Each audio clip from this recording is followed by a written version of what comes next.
team introductions, the numbers below the player portraits indicate the respective stats, right, corresponding to the role. So for example, if a support has a number underneath the portrait, it means healing done on average per game.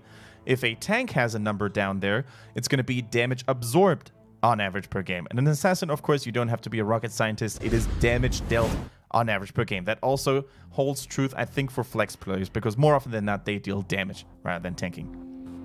This is correct. As we see the stats, CE with a significant lead in pretty much everything. But TheOne, they still are able to hold their own, and we've seen this repeatedly against CE. Yeah, we've seen that. So, once again, we have a nice comparison here of which maps were banned and picked in round number 1. Unfortunately, oh yes, we still see the bans because of the grayed out symbols here. So that is cool. That is cool. Actually, the Chinese production team helping us in determining certain trends in round 1 and round 2, because we have a double round robin system here. So this is actually round 2 right now. So all these teams that you see face each other today have already faced each other in the past before. Last times these two teams faced each other, CE came away with a 2-0. Time before that was, of course, the playoffs. And we immediately see CE removing the Medivh here, seeing it as, well, they understand the huge impact it can have. Personally, I am of the opinion of, I personally prefer the old Genji style of you ban something else and let your opponents ban Medivh, and if not, you can pick it first, because he seems to be at that priority where he's like teetering on the level of insta-first pick. Exactly. So, CE, actually a team that first used Medivh to great effect against SBT in their first game, actually almost single-handedly carrying them to victory on, I think it was Towers of Doom, I can't recall correctly, but it was definitely a beautiful Medivh game, strong Medivh performance overall by Alufal. And it's just so cool to see how Alufal, not just in the damage department, but also when he has to shy away from his comfort zone, right? Playing Medivh, playing other heroes that are not the classic assassins, when he does so well. He's such an adaptable player, such a well-rounded player overall. I think he has actually overtaken players like Melody C right now, or even Molly, I think, in terms of like raw mechanics and hero pool. I think he is the most accomplished Chinese assassins we have in the league right now. I would assume you are correct in that, because I cannot think of a better answer. And as such, with Hanzo coming in for it, it's going to be pretty effective here. It's left Diablo open, or even ETC. These are the tanks that appear to have taken up new residence at the top of the tree, along with Garrosh, who is already banned. Yep, Garrosh banned, of course. That means you don't really have to worry about prioritizing heroes like, let's say, Tychus super early on in the draft, because you're not really that dependent on percentage damage. Of course, that all could change, and I would have to swallow my own words if a Diablo gets picked here. No, but they go Uther Genji. Now, already, this is something we haven't seen all day, right? This is something TheOne does exclusively still, like a relic of the past, picking first Uther and then Genji to make Meng shine like a diamond, basically. Yeah. And if there's one Genji in the league you want to make shine, it is Meng. That is true. I will agree on that. That is absolutely fair. The interesting thing is, though, priorities on this map. Sonya or Diablo or any of these good AoE heroes. I mean, Malthael can be pretty reasonable as well, so the Sonya is still super high in priority, but now I would expect to see CE pick up at least one of those, and then probably Malfurion or Stukov, whichever they feel more comfortable on. There's the Sonya, and there's Malfurion. Yeah. There we go. So, Malfurion here, no experiments for CE. They stick to the guns that they know work very well. So no Rhaegar as a response, for example, to keep things old school. But yeah, the Sonya is good here. The Malfurion, of course, providing useful tools against the Genji as well. If he goes in too deep with a Swift Strike and Dragon Blade, you can always silence him. Although against the the Divine Shield, it's going to be a little bit of a tricky situation for Malfurion. If he uses it too early, he may just be safe with the Divine Shield. If he uses it too late, the damage may have already been done, and not even the Twilight Dream will shut down the Genji anymore. So now, let's see what these bans are going to be. Tychus is being hovered interesting. This could mean they want to go for a double tank themselves, considering they are first pick after the bans, and once again takes some pressure off of Uther. Could be quite nice. Yeah, banning Tigers, of course, causes any warrior pick to be even more untouchable now for the one. And I think this could lean towards maybe an Arthas, because Arthas is very susceptible to the minigun. He doesn't have mobility. He doesn't have a gap-closing hard engage like other warriors do. So if the Tigers gets the lock on without being immediately shut down or at least harassed by his allies, then normally he struggles quite a bit. It could also lean towards a Diablo, to be honest. One of the two. I'm preferring the Diablo because it is a more appropriate reaction to the Genji. Genji would put susceptible to any kind of point-and-click CC, and Diablo is the point-and-click CC. So if they're able to take Diablo and then maybe even ETC, just get double. I mean, it would be an incredibly tanky front line, but go for a stage dive on that ETC, and you could have a pretty reasonable team fight. Yeah, wouldn't hate ETC. Now, Hehe, of course, is one of those players, like, the one as a whole is not a team that relies a lot on double warriors. In fact, it's one of the teams that very rarely goes double tank at all. Sometimes Hugo plays the Tyrael, but that's about it. Sometimes he plays the Leoric, but that's about it. So he is usually used to tanking all by himself.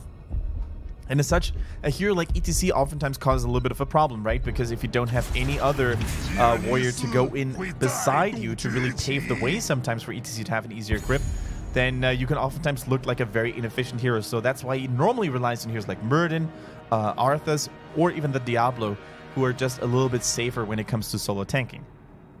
Yes, which is now what we are going to see, this solo tank. As you already mentioned, they don't seem to like it. So the bluff was called by CE. They didn't ban out a counter tank. They let the Tigers get removed. Malthael's going to be picked up as the solo laner for the one. And now CE, they have pretty much freedom as to whatever tank they want. Now, what works best with their composition? They need something that could peel for Hanzo, but something that could also punish the Genji. Arthur, I'm not so keen on Arthas because of Malthael, Tormented Souls. Curse Bullet, Malthael, yeah, that could be an issue for him. I'm sticking with ETC or Diablo as my lean. Maybe Muradin. Wouldn't even hate a Stitches, to be honest. With Muradin. Like, I wouldn't even hate a Stitches. Like, Wind is such a good Stitches with impeccable aim. He could also provide future bow to slow down that heavy melee assault here. So they go for Tyrael, which is a warrior we haven't seen all day. Quite surprising, actually. Tyrael has fallen in favor ever since the Justice for All talent at level 1 was nerfed significantly to 75%. But still is a good hero. Yeah, he's the Wind special. Always one of his go-to heroes in general. So pretty cool to see him coming out here. It doesn't have that point-and-click CC or judgment, but a little bit of that peel potential in terms of sanctification, and the speed boost is always useful here. And of course, the shielding. It's fantastic as a Genji disruptor, not as a direct, I am going to tackle Genji into a wall like Diablo.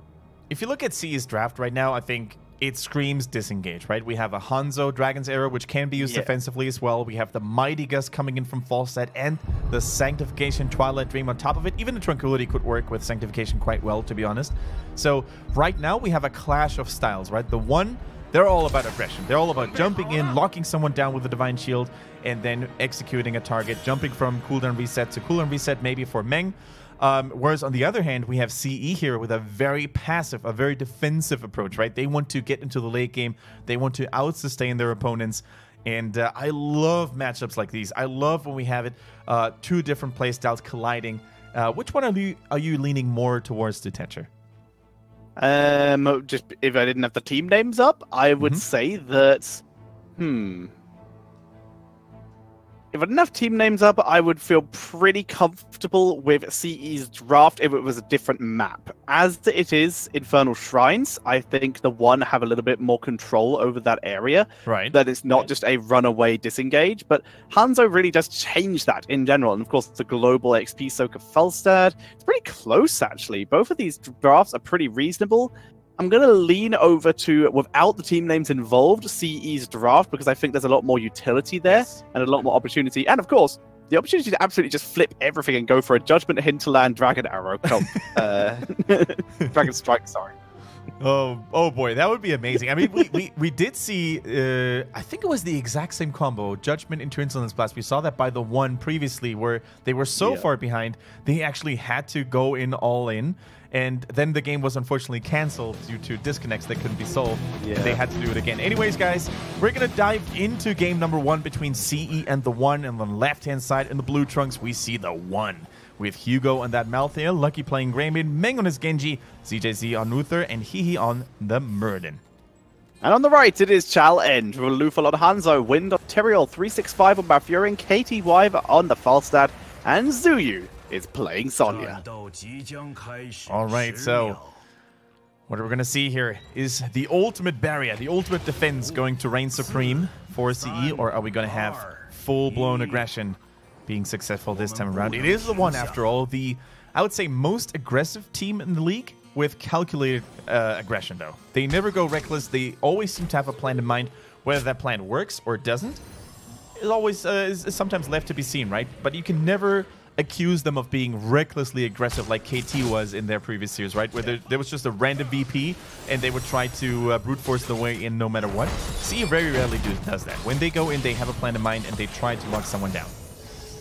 So we see a reaction to that Falstad Global coming in here on a pale horse from Malthael, giving him that rotational ability. Yep. Very clever, very smart, as rotations are very important on this map. We also see the, is it Perfect Storm? See KTY, he is not gonna die, it's gonna be close. Backs out, and yeah, he will survive, and as Genji decides to go super deep, but the move fires have already healed him up. But yes, the Perfect Storm for Muradin, getting that extra damage build-up. Exactly. That was a little bit sloppy by TheOne. I'm not going to lie to you, Tetra. I think if Muradin had waited a little bit longer on that stun, they could have had a perfect time window to synchronize their stuns for maximum efficiency. Since they didn't do that, and the stuns were coming at the exact same time, Uther and Muradin, that is, Falsa had that tiny little time window to get away, barrel roll to safety, and then there were already reinforcements arriving, 365 saving the day. So a little bit of sloppiness, but of course sometimes you have to make those split-second decisions, and sometimes you just want to drop the Stormbolt before you don't have the chance to anymore. So nothing really changed, nothing really was decided from that anyways. But Zuyu might miss a little bit of experience. I think he missed like 1 minion, so not the end of the world. 2 minions. 2 minions, yep. Which is unfortunate, but he's going to be able to clear up the rest of that, and he was soaking mid lane, which his team was not doing. Otherwise, they were doing the mercenary camp. So overall, he probably nets more than he would have if he just stayed top lane, but it's still a little bit unfortunate that he did it. He is being brave, but it's fair. There's no CC here apart from that Malfruit. And to the Malfruit, he walks into it and as such needs the heal from ZJZ. He gets out, but that was audacious, and as such, ZJZ is going to get punished for it. Look at Wind come and save him. I would be so mad if I was CJZ right now. I would be like, hey, you could have jumped on there way earlier so I didn't have to walk all the way there. I wouldn't have had to heal you, and I wouldn't have had body block by Wind. But that was such a cool body block by Wind, always going diagonal to really cut off the retreat path of Uther. As such, CE getting first blood here and already getting such a huge lead in experience, Tetra. Yeah, the lovely body box, as you said. And we see the great positioning with this Khazra camp, putting pressure onto that lane. Able to take down that one tower, and already the gate will probably fall as well. Oh, I'm still upset. As a support main, I am upset about that Hihi play. Like, we never know what to think of Hihi, right? The one moment he looks like one of the best tanks in the league, the other moment he looks like he just did. And even at the Eastern Clash, he was so weird. Like, he was giving some interviews and he was giving some answers. And he called KSV Black a bad team. He was like, they could defeat them easily. And he wasn't really giving us a clear indicator. Like, his facial expression was just so neutral. You couldn't even know he was joking or not. So he just continues to be a phenomenon. I mean, Fnatic, or old Fnatic at least, did that as well, where they would just ask. And on the odd occasion, they'd give a smile of like, oh yeah, we're joking. But sometimes just be like, no, they're terrible. As Zuyu was taking huge damage here, takes the stun and finally gets taken out. Wind also forced to back up the shielding. Not enough to keep Sonya alive this time. Keep in mind, that was a 5 versus 4 though, so Falset doing all of that was getting the double soak in, and despite losing a hero, they still maintain a healthy experience lead. And it looks like they're actually willing to give up this first Punisher altogether. Hihi now trying to gain another lockdown. Wind dodges though, thanks to the movement speed from Swift Retribution at level 7.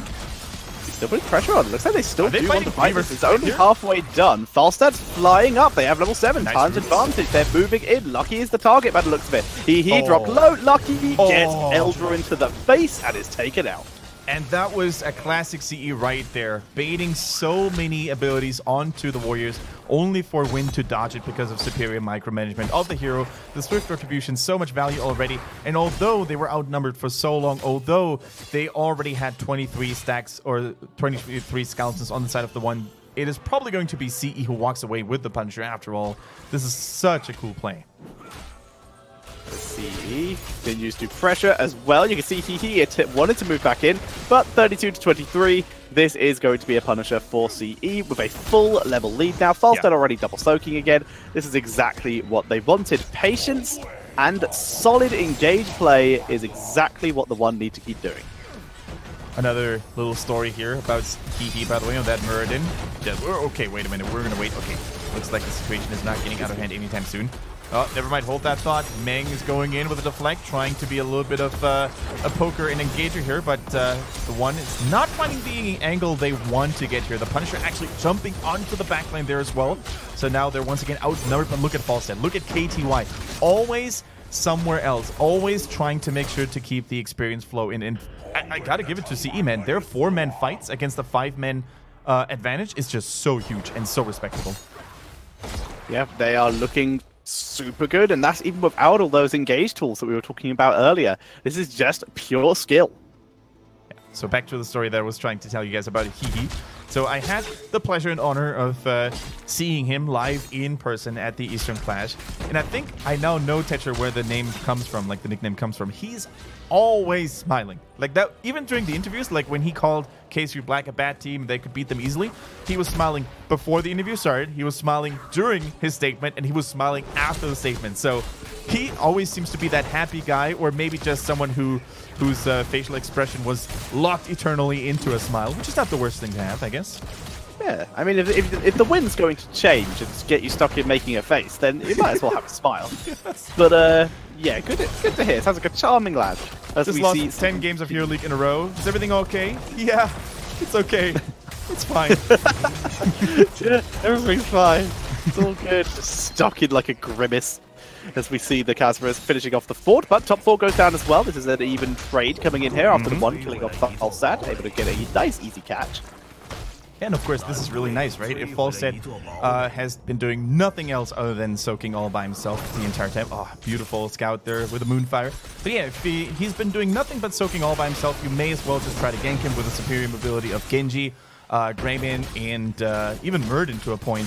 I think you can basically make sure those kills are going to happen, just like they did, and such a nice kill for the one. But look at Sonya, look at Zuyu getting cleansed there by 365 immediately against the stun. So well done.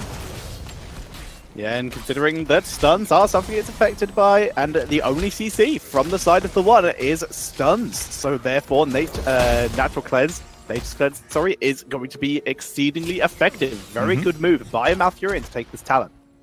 Okay, so still a 1-level lead for CE, but you know, nothing major has been taken up to this point, right?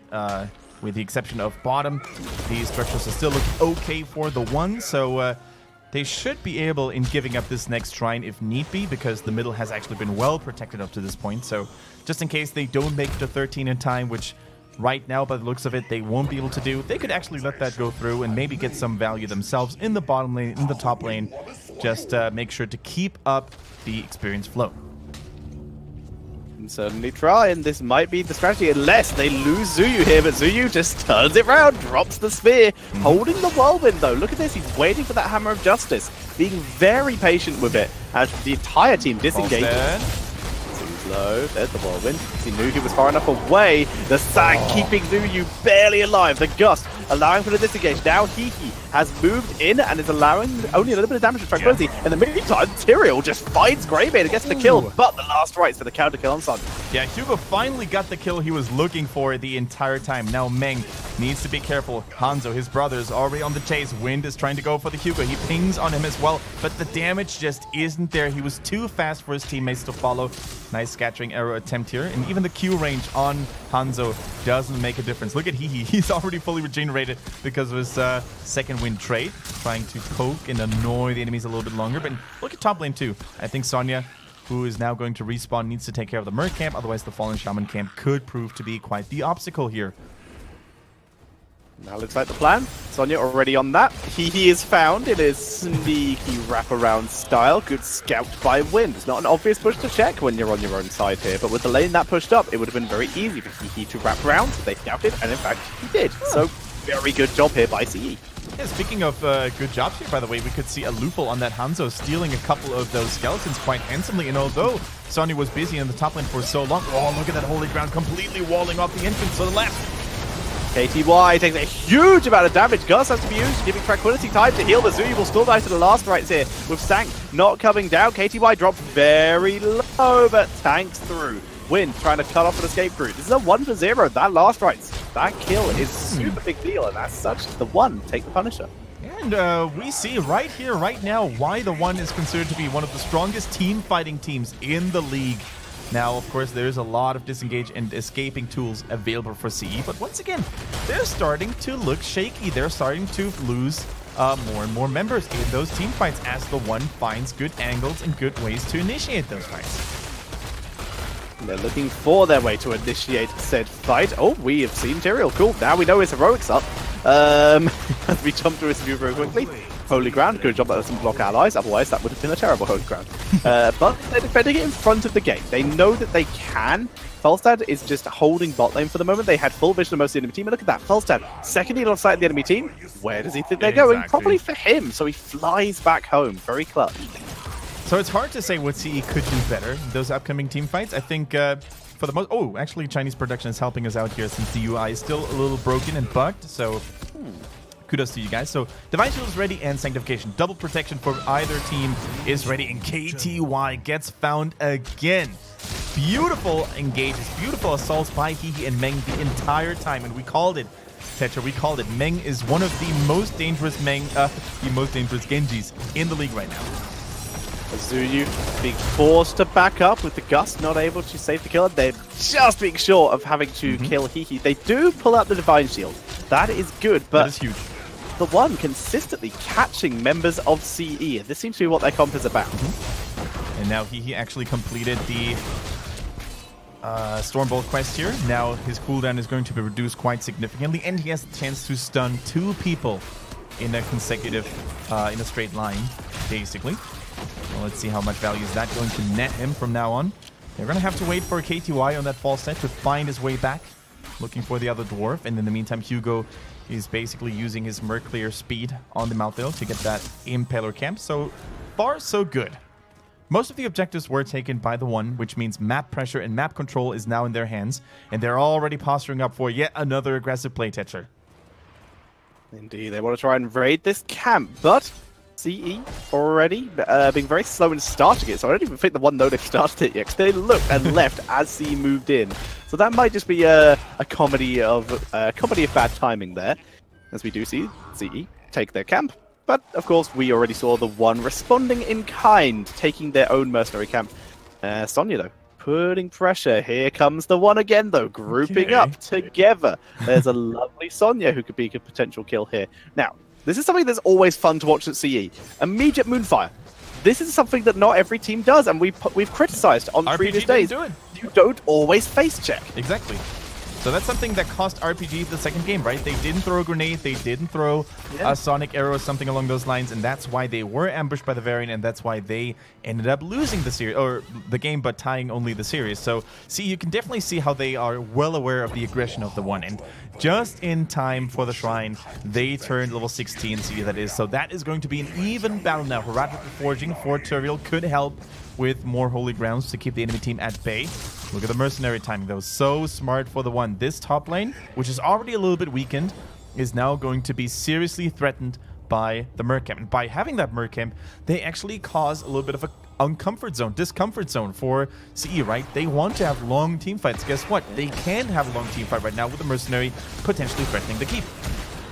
They might have to send Hanzo Falstad up there. The ideal scenario for KT would be to win this objective as soon as possible and then back. Because the lane's not pushed up yet. They have time, and they already have a slight lead, but not much, with TheOne. putting a lot of pressure on. This is not about winning the objective instantly for the one or getting a full team fight. It's about keeping CE here. As we see CE taking a lot of damage. The avatar being popped is a statement, but not able to get a kill. Now Furin has his work cut out for him. He needs to be in position to moonfire someone, but it's a little bit more difficult. Luckily, decided to offer his body. Lufol was ambushed here by the flank. Here goes the Sank, this time beautifully deflecting the last rights. And that's good with Tranquility blocked as well. This is the full commitment, but Dragon Blade picks up the Falstad. And now Zuyu completely isolated. Whirlwind takes him out. And now this is the worst possible case scenario for CE. They're not going to get this objective unless Lufa can get a beautiful slice, which is too late to do.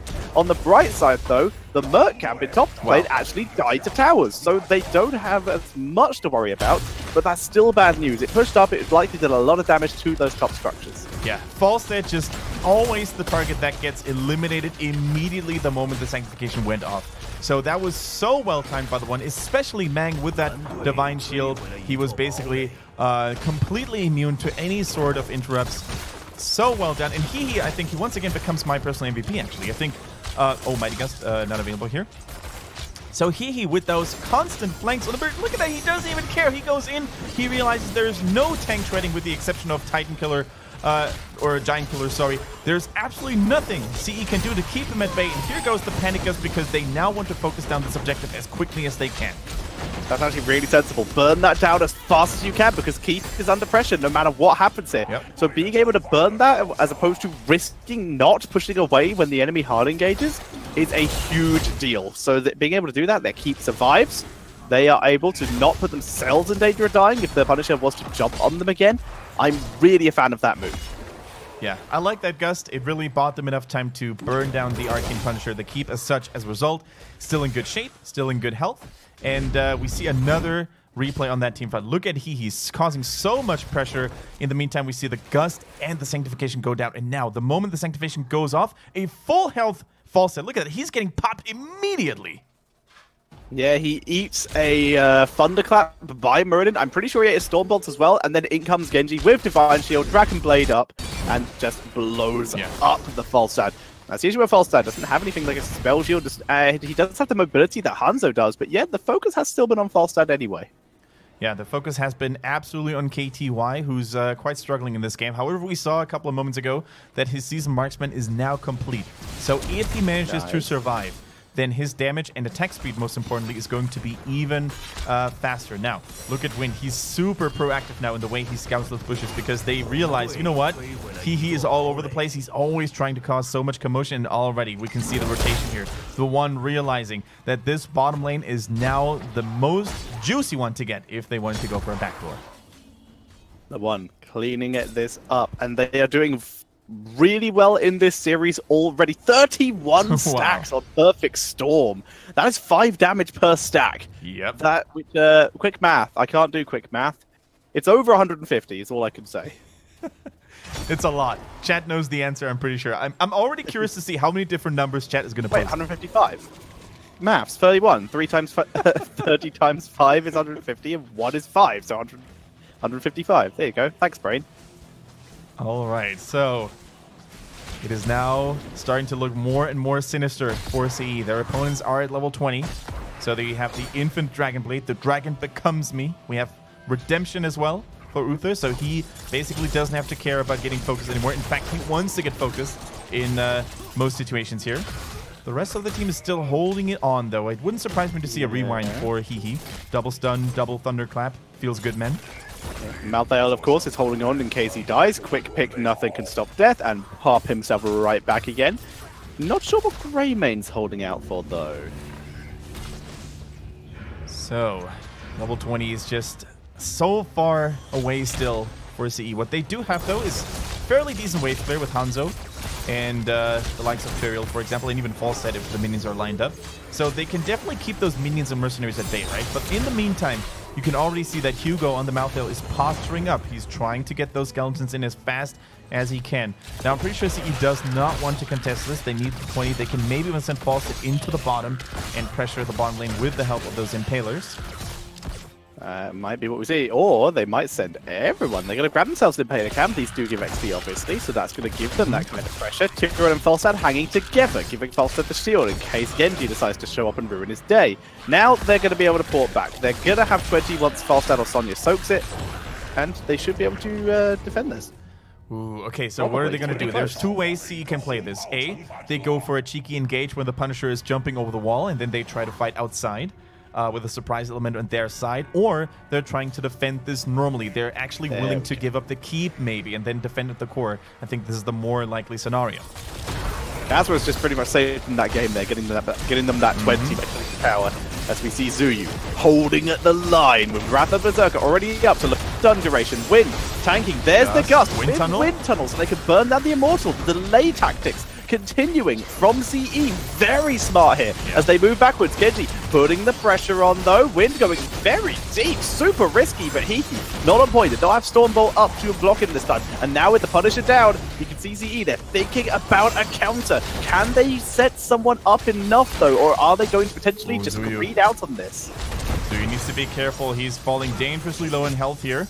But it looks like the One are satisfied with what they have achieved here. They're only trying to get the keep here. They're already on the retreat, but they need to retreat very quickly.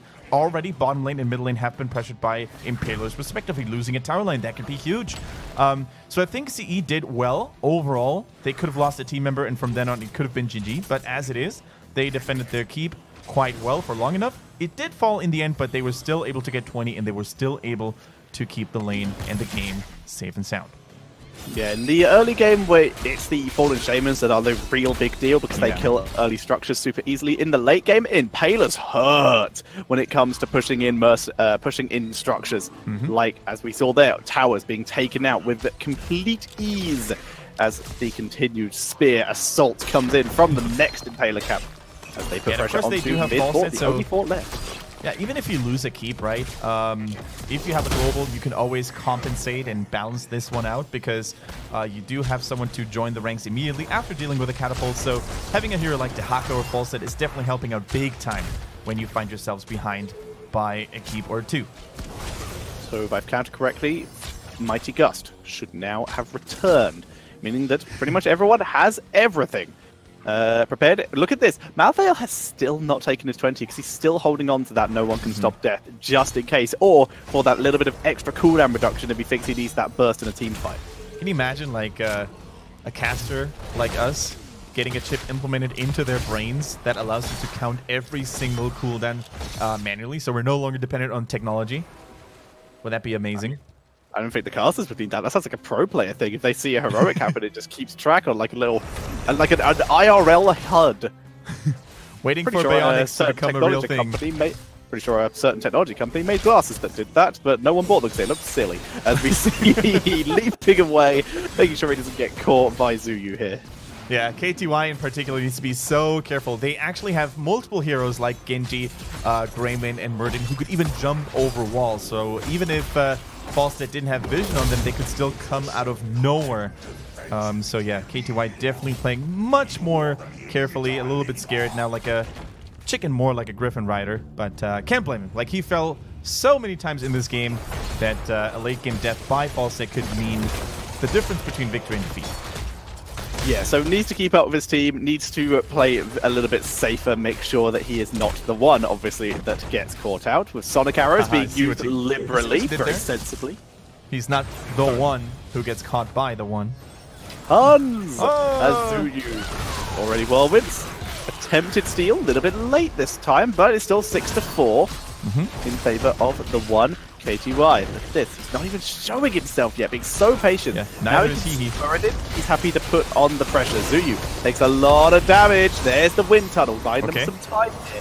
They may have to sank quite early if they want this to continue. 18-18. Yep. Here comes he gets the stun, moving in. Where's the sank? Tranquility keeps him alive. Sanctification, but Lufo jumps away as well. But now they're trying to get around, trying to take out Hiki, who has Avatar, the beautiful Holy Ground, but he leaps away through just short of landing. Dragon Arrow lands.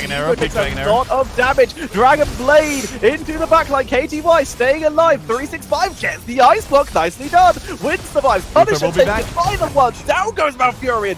Thanks to the Genji. Looking for the reset. Zuyu trying to turn it around. Gets taken out. Huge burst. Wind is Wow. gone, and TheOne cleaning up the fight. Can't get the two assassins, but they have the Punisher, and they're gonna at least get a keep. This was Also, the core so died. well played by both teams. Look at the core, by the way. TheOne just patiently waited until all the defensive tools had been used. The Gust first, then the Tranquility, then the Sanctification. They drew back a little bit, and Hehe, the indomitable warrior at the front line, he just couldn't be touched at all. Here comes another wind tunnel. The Punisher is being distracted to the left. But there's not enough damage, not enough protection, and not enough health on the core. Even ZJZ able to pick up the kill on Hanzo, and game number 1 goes over to TheOne. Crazy execution here by TheOne. They were so patient. He was so feisty, so cheeky, always going in and out, causing to intercept and just absorb so many damage cooldowns there as well. And their patience, right? Saving both Dragon Blade and the Divine Shield after all 3 defensive tools. The Tranquility, the Mighty Gust, and last but not least, the Tranquility had been used. And then coming back in full swing, quite literally, Meng cleaning up with the Greymane. I think Greymane we need to pay attention more as well. Like, he had, I think it was 9 or 10 stacks of Wizened Duelist there at the end. He never died. He never lost any of those stacks. It was just amazing to see how much burst damage they had when they combined all their forces. Yeah, it was super impressive, the amount of burst damage they could pull off. Taking out a Sonya was already impressive. The amount of crowd control they had to take out the Sonya was also a really big deal. Sonya wants to Whirlwind, Sonya wants to regen. Can't do that with Uther, with Hammer of the Lightbringer, with Muradin, with Skullcracker. They had everything prepared for this. Yeah, he actually could be a strong candidate for that MVP. Not even sure if he died once in that game. I don't think I recall seeing a dead Muradin in that game, because sure, there was a Giant Killer at level 13 for Falstad, but that is not your go-to tank burner, right? That normally falls into the hands of Tychus, maybe Una Malthael, Leoric maybe, but KTY struggled in particular, so it was just well played by TheOne. It's not like they really showed us something we've never seen before, right? This was almost as much the one composition like we've ever seen them. Like, we see Malthael, that is by now one of these go-to picks for Hugo. We saw Meng on the Genji, we saw Uther being prioritized over Stukov and Malfurion, and for good reason. And yeah, it works. It works so well with their team. Like, the one they know what they're about. Yeah, they don't always fit into the current meta. It's just like, oh, they're first picking Uther when Malfurion and Stukov are still up. But they know what they want. They have their strategies and they work. And as such, they are 1-0 up against the team at the top of the table. Yeah, CE is the team that took down SBT last week in a clean 2-0, looking like the strongest team in the league, hands down. But now TheOne enters the ring, and they're like, you know what? We've got a word or two to say about this as well. We're here to repeat history from last phase in the playoffs, where we took down CE 3-2 already, and up to this point, they're definitely on course. They're on track here. 11-4 the kills, 23-21 the final level results, and 5 objectives destroyed, or 5 structures destroyed to only 3. And with that, you can see the XP was also such a big thing. With TheOne having so much control over the map, they were able to soak so well, even without that global. And a lot of that was once